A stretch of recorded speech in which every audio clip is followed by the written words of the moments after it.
রব্বুল আলামিন বলেন, মাসালুল লাযীনা ইত্তাখাযু মিন দুনিল্লাহি আউলিয়া কামাসালিল আনকাবুত।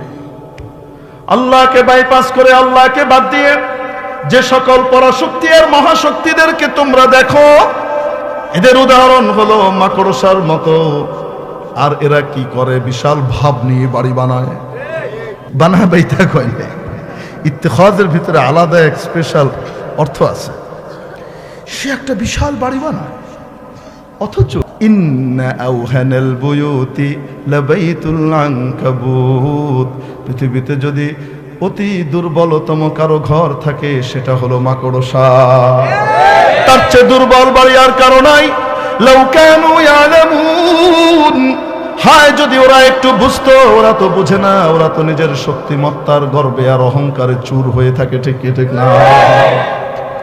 আপনাদের বাড়িতে মাকড়সা আছে না?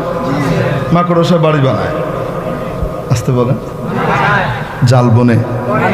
হ্যাঁ, মাকড়সা কি মনে করে জানেন? আমার চেয়ে হাইটেক টেকনোলজি আর কারো কাছে নাই।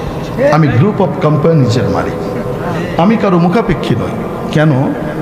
একমাত্র মাকড়সা ছাড়া যত প্রাণী আছে তারা তাদের বাড়িঘর বানানোর জন্য বাহির থেকে জিনিস আনে। মৌমাছি মোম আনে, পাখি খড়কুটো আনে। ঠিক কি ঠিক না? বলেন না কেন? তারপরে বলতে আছে না, দেখবেন ওই যে মাটি দিয়ে বানায়। ঠিক কি ঠিক না? বাহির থেকে জিনিস আনে।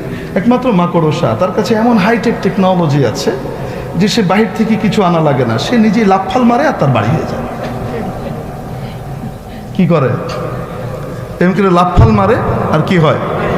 বাড়িটা বানিয়ে সে মাঝখানে বসে, বসে সে একটা ভাব নেয়, এমন ভাবে বসে আমি যে এত শক্তিশালী উন্নত আয়রন ডোম তৈরি করেছি, এটা ভেদ করে কোনো মিসাইল মানে মশা যেতে পারে না।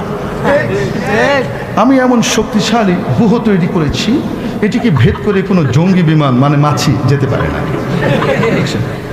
কেউ গেলে সে তাকে আষ্টে পৃষ্ঠে বেঁধে ফেলে। দেখেন না? মনে হয় বিশাল ভাব নিয়ে সে বসে, এবং তার হাব ভাব দেখে মনে হয় মুই কি হুনুরে আছে না নাই, এরকম একটা ভাব।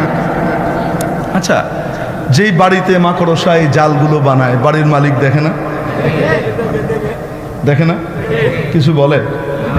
বাড়ির মালিক কিছু বলে না, চুপচাপ দেখে বানাচ্ছে। মাকড়সা মনে করে আমাকে আর পায় কে? ঠিক কি ঠিক না? একটা পর্যায়ে যখন নাকি বাড়ির মালিকের বাসায় মেহমান আসার সময় হয়, কি আসার সময় হয়, তখন বাড়ির মালিক সব আবর্জনা পরিষ্কার করে ঘরটাকে পরিপাটি করে। নিচে পরিপাটি করার সাথে সাথে নজরটা উপরেও যায়। ঠিক কি ঠিক না? মাকড়সা তো নিচে বানায় না, আসমানে বানায়, সে বিশাল ব্যাপার স্যাপারটা। তো বাড়ির মালিক সব পরিষ্কার করে যখন নাকি মাকড়সার আর বিশাল আয়রন ডোম এর যে বিশাল পরাশক্তিওয়ালা বাড়ি যেটা সে বানিয়েছে, যেটা নিয়ে তার মহাগর্ব, ওটা ধ্বংস করার জন্যে যখন তার সময় আসে, তখন বাড়ির মালিক ঢাকা ক্যান্টনমেন্টে সেনাপ্রধানকে ফোন দেন এবং বলেন আপনার ট্যাঙ্ক রেজিমেন্ট থেকে একটা ট্যাঙ্ক এখানে পাঠান। এরকম মেশিন গান আনান, আপনি রাইফেল আনেন, রিভলভার আনেন, নিজের পক্ষে একটা ককটেলের ব্যবস্থা তো করেন নাকি না? আচ্ছা, মোটা বরাক বাঁশ, লাঠি, রামদা আনা হয়। কি নেয় হাতে? কি নেয়? ঝাড়ু নেয়। তাও কোন ঝাড়ু? শলার ঝাড়ু নেয় না, তুলতুলে ফুলের ঝাড়ু। ঠিক কি ঠিক না? নরম কোমল ঝাড়ু। ওটাকে নিয়ে জোরে বাড়ি মারে। কি করে? আস্তে করে একটা ডলা দেয়। ঠিক কি ঠিক না? ডলা দেওয়ার সাথে সাথে মাকড়সার এই পরাশক্তির অহংকারের বাড়ি আছে না নাই? এবং জনাব বলা মাকড়সা নিজের প্রাণ বাঁচানোর জন্য উপর থেকে প্যারাশুট জাম্প করে। সাই দেখেননি মনে হয়? জাম্প করে নিচে পড়ে দৌড় মারে, বাংকারে আশ্রয় নেয়।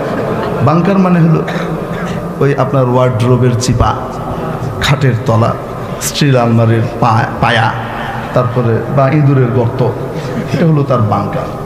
ঠিক কি ঠিক না? বাড়ির মালিক অনেক সময় পালিয়ে যেতে দেখেও কিছু বলে না, যাক বেচারা বাড়ি ঘর গেছে আর বাদ দিলাম, কিছু করার দরকার নেই। মাঝে মাঝে বাড়ির মালিকের মেজাজ খুব খারাপ হলে তখন ঝাঁটাটা দিয়ে বাড়ি একটা মারে। জনাব পরাশক্তি মাকড়সার পেটের সাদা পেটাপোটা বের হয়ে সব শেষ হয়ে যায়। ঠিক কি ঠিক না? তো এই যে মাকড়সা নিজেকে বিশাল কিছু মনে করে, সুপার পাওয়ার আর হিরো মনে করে, বাড়ির মালিকের কাছে এটা কত অসহায় সে এটা কল্পনাও করতে পারে না। রব্বুল আলামিন বলেন, মাসালুল লাযীনা ইত্তাখাযু মিন দুনিল্লাহি আউলিয়া কামাসালিল আনকাবুত। আল্লাহকে বাইপাস করে, আল্লাহকে বাদ দিয়ে যে সকল পরাশক্তি আর মহাশক্তিদেরকে তোমরা দেখো, এদের উদাহরণ হলো মাকড়সার মতো। আর এরা কি করে? বিশাল ভাব নিয়ে বাড়ি বানায়। আল্লাহ তাআলা এমন ভাব নিয়ে বলতেছেন যেমন ভাবে ও ভাব নেয়। সে কি করে? ইত্তাখাযাত বাইতা, বানা বাইতা কয় না। ইত্তিখাজের ভিতরে আলাদা এক স্পেশাল অর্থ আছে। সে একটা বিশাল বাড়ি বানায়, অথচ ইন্না আওহানাল বুয়ুতি লাবাইতুল আনকাবুত। পৃথিবীতে যদি অতি দুর্বলতম কারো ঘর থাকে সেটা হলো মাকড়সা। তার চেয়ে দুর্বল বাড়ি আর কারো নাই। লাউ কানু ইয়ালামুন, হায় যদি ওরা একটু বুঝতো। ওরা তো বুঝে না, ওরা তো নিজের শক্তিমত্তার গর্বে আর অহংকারে চুর হয়ে থাকে। ঠিক কি ঠিক না? মেরে মুখতারাম দোস্ত, আজিজ ও বুজুর্গ, বুঝে থাকলে বলেন, বর্তমান যুগে অ্যাটমিক পাওয়ারের অধিকারী, অ্যাটম বোমের মালিকানা যাদের আছে, হাইপারসনিক মিসাইল আছে, এটা আছে আর ওটা আছে, কত কিছু আছে, এই সব কিছু নিয়ে যারা বড়াই করে অথচ আল্লাহকে মানে না, এদের প্রত্যেকের উদাহরণ মাবুদ দিয়েছেন এক একটা মাকড়সার মতো। ঠিক কি ঠিক না? বুঝে থাকলে বলেন, আটলান্টিকের ওই পারের আমেরিকা একটা মাকড়সা। আসতে বলেন কি? এই পারে তার ব্রিটেন আরেকটা, ফ্রান্স আরেকটা, এদের অবৈধ সন্তান ইসরায়েল আরেকটা। আসতে বলেন ঠিক না? আপনারা জানেন এরা গোটা পৃথিবীব্যাপী জাল বুনে রেখেছে, কোনোভাবেই কাউকে মুক্ত হতে দেয় না, স্বাধীন হতে দেয় না। ঠিক ঠিক না? স্বাধীন সিদ্ধান্ত নিতেই দেয় না, যেখানে সেখানে নাক গলায়। নাকি দেখেন নাই? এখন আসেন তো দেখি, এই যে মাকড়সাগুলো এদের মহাশক্তি আর পরাশক্তি নিয়ে মেতে উঠেছে। এই জমি, এই সবগুলো শক্তি তো তৈরি করেছে এই জমি নেই। ঠিক কি ঠিক না? এই জমিনটা কার? আসতে বলেন, এই জমিনের মালিককে? লিল্লাহি মুলকুস সামাওয়াতি ওয়াল আরদ। আসমান সমূহ এবং জমিনের মালিকানা কর্তৃত্ব একমাত্র কার? জমিনের মালিক। আপনারা জানেন বাড়ির মালিকের বাসায় যখন নাকি মেহমান আসার সময় হয়, কি আসার সময় হয়? মেহমান যখন আসে তখন বাড়ির মালিক কি করে? আরে মনে নাই, মনে হয়, আরে মুরব্বীরা আসছে, মাকড়সারা আসে নাই, নেককার মানুষরা আসছে, আল্লাহওয়ালারা আসছে, আল্লাহর ঝাড়ুরা আসছে। ঠিক কি ঠিক না? বাড়ির মালিকে ঘরে যখন নাকি মেহমান আসার সময় হয় তখন মালিক হাতে কি নেয়? বলেন না কেন? মাকড়সার জাল সাফ করবার জন্য কি হাতে নেয়? মনে আছে না নাই?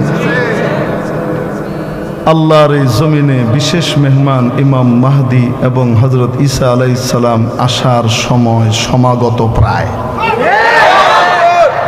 মেহমান যেহেতু আসবে, বাড়ির মালিক মাকড়সার জালের উপরে ঝাঁটা পেটা শুরু করেছেন।